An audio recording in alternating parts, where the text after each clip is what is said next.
வணக்கம்.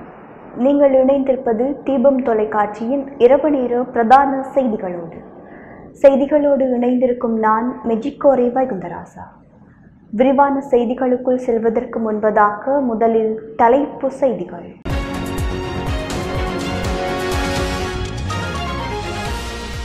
உடனடியாக ஊரடங்கை அமுல்படுத்தினால் 1200 பேரை காப்பாற்றலாம். பேராசிரியர் அவசர கோரிக்கை. கோவிட்-19 தொற்றால் ஏற்படும் உயிரிழப்பு விகிதம் 48.8% அதிகரிப்பு. மாகாணங்களுக்கு இடையிலான பயண கட்டுப்பாடுகள் மேலும் இறுக்கம். மட்டுப்படுத்தப்பட்டது பொது போக்குவரத்து சேவை. கோரிக்கைகள் நிறைவேறும் வரை போராட்டம் தொடரும். இலங்கை ஆசிரியர் சங்கம் அறிவிப்பு. மாநிலங்களவையின் புனிதத்தன்மை அழிந்துவிட்டது. வெங்கையா நாயுடு கவலை. தலிபான் போராளிகளின் கட்டுப்பாட்டுக்குள் வந்தது வடக்கு ஆப்கானிஸ்தானின் மற்றொரு நகரம். இந்திய அணியின் பயிற்சியாளர் பொறுப்பிலிருந்து ரவி சாஸ்திரி விலகல்.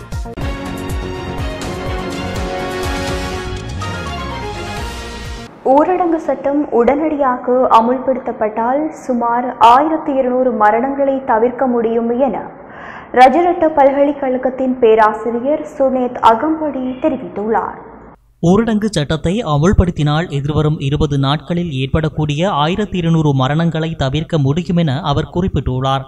இலங்கையின் கோவிட் புள்ளிவிவர தரவுகளின் அடிப்படையில் இந்த விடயத்தை எதிர்வு கூற முடிகின்றது எனவும் அவர் குறிப்பிட்டுள்ளார். தனது ட்விட்டர் பக்கத்திலேயே அவர் இவ்வாறு குறிப்பிட்டுள்ளார்.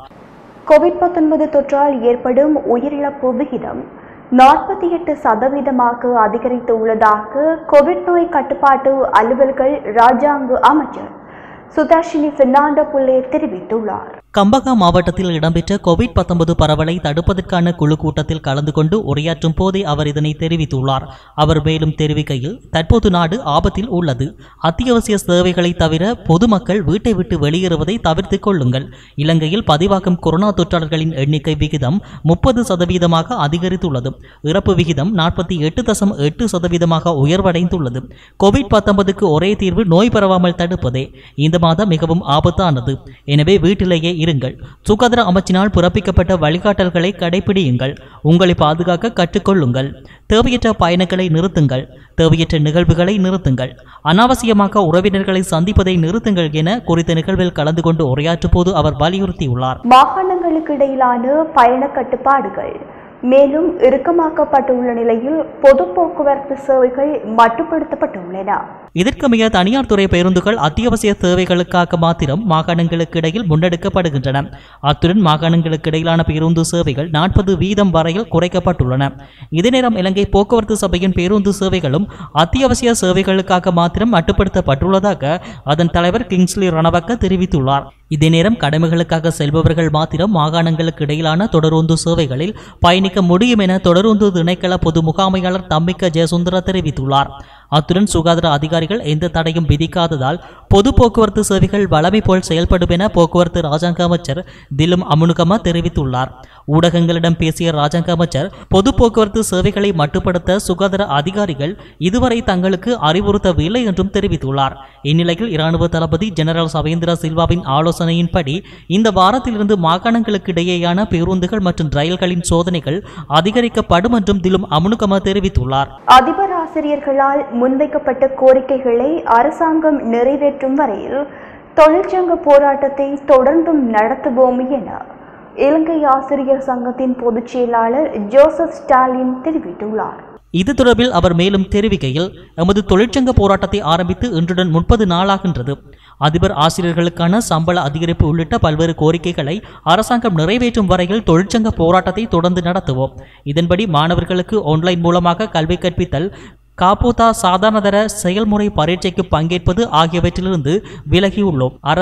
அரை அரசாங்க தொழிற்சங்கங்களை எம்முடன் இணைத்துக் கொண்டு போராடுவதற்கு பேச்சுவார்த்தை நடத்தி வருகின்றோம் என்றார். கோவிட்-19 சரீரங்களை அடக்கம் செய்வதற்காக அம்பாறை மாவட்டத்தில் இறக்காம பகுதியில் புதிய இடத்தை பயன்படுத்துவது குறித்து அவதானம் செலுத்தப்பட்டுள்ளது. 3 ஏக்கர் பரப்பிலான குறித்த இடத்தில் 2000க்கும் அதிகமான சரீரங்களை அடக்கம் செய்ய முடியும் என சுகாதார அமைச்சு தெரிவித்துள்ளது. அம்பாறை மாவட்ட செயலாளரினால் குறித்த இடம் சரீரங்களை அடக்கம் செய்வதற்கு பொருத்தமானதென அறியப்படுத்தப்பட்டுள்ளது. இந்நிலையில் அது குறித்து தொழில்நுட்ப குழுவின் பரிந்துரைகளை பெற்றுக்கொள்ள நடவடிக்கை எடுக்கப்பட்டுள்ளது. தற்போது கோவிட்-19 சரீரங்கள் அடக்கம் செய்யப்படும் மட்டக்களப்பு மாவட்டத்தின் ஓட்டமாவடி பகுதிகளில் மேலும் 500 சரீரங்கள் அளவில் அடக்கம் செய்யக்கூடிய நிலைமை உள்ளதாக தெரிவிக்கப்பட்டுள்ளது.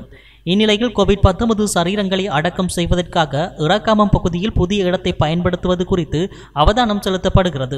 மன்னார் மாவட்டத்தில் கடந்த 10 நாட்களில் 180 கொரோனா தொற்றாளர்கள் அடையாளம் காணப்பட்டுள்ள நிலையில் மாவட்டத்தில் ஃபைசர் கொரோனா தடுப்பூசியின் 2வது தடுப்பூசி வழங்கும் நடவடிக்கைகள் ஆரம்பிக்கப்பட்டுள்ளதாக மன்னார் மாவட்ட பிராந்திய சுகாதார சேவைகள் பணிப்பாளர் வைத்தியர் ஸ்ரீ வினோதன் தெரிவித்துள்ளார். மன்னார் மாவட்ட பிராந்திய சுகாதார சேவைகள் பணிமனையில் இன்று இடம்பெற்ற ஊடக சந்திப்பின் போதே அவர் இவ்வாறு தெரிவித்துள்ளார். அவர் மேலும் தெரிவிக்கையில், கோவிட் தடுப்பூசியினுடைய முதலாவது டோஸ் 30 வயதுக்கு மேற்பட்டவர்களுக்கு வழங்கி நிறைவு செய்யப்பட்டிருக்கிறது. இதன் அடிப்படையில் 57,626 பேருக்கு இதுவரை முதலாவது தடுப்பூசியாக சினோஃபார்ம் மற்றும் ஃபைசர் வழங்கப்பட்டிருக்கின்றது.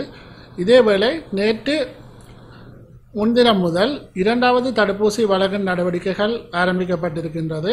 இதன் அடிப்படையில் சினோஃபார்ம் தடுப்பூசி வழங்கி முடிக்கப்பட்டு தற்போது ஃபைசர் தடுப்பூசியினுடைய 2வது தடுப்பூசி வழங்கப்பட்டு வருகின்றது.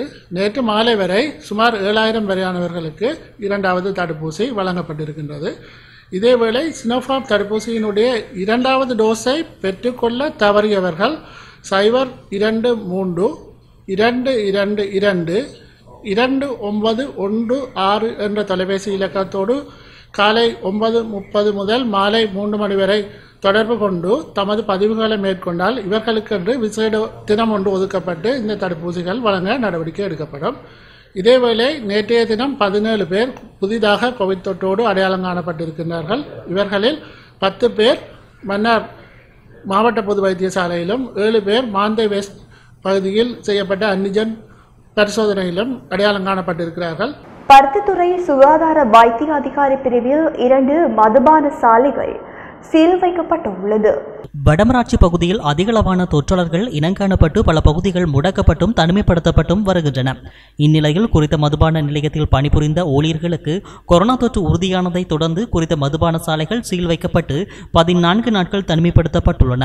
கிராமக்கோட்டு சந்தையில் அமைந்திருந்த மதுபான சாலையும் ஆனைவிளந்தான் புனிதநகர் பகுதியில் அமைந்திருந்த மதுபான சாலையும் இவ்வாறு சீல் வைக்கப்பட்டு தனிமைப்படுத்தப்பட்டுள்ளன.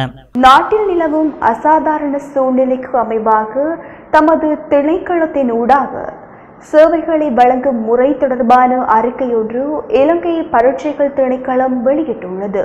குறித்த அறிக்கையில் சான்றிதழ்களை பெறுவதற்கான விண்ணப்பங்களை ஆன்லைன் மற்றும் மின்னஞ்சலூடாக மாத்திரமே மேற்கொள்ள முடியும் என குறிப்பிடப்பட்டுள்ளது.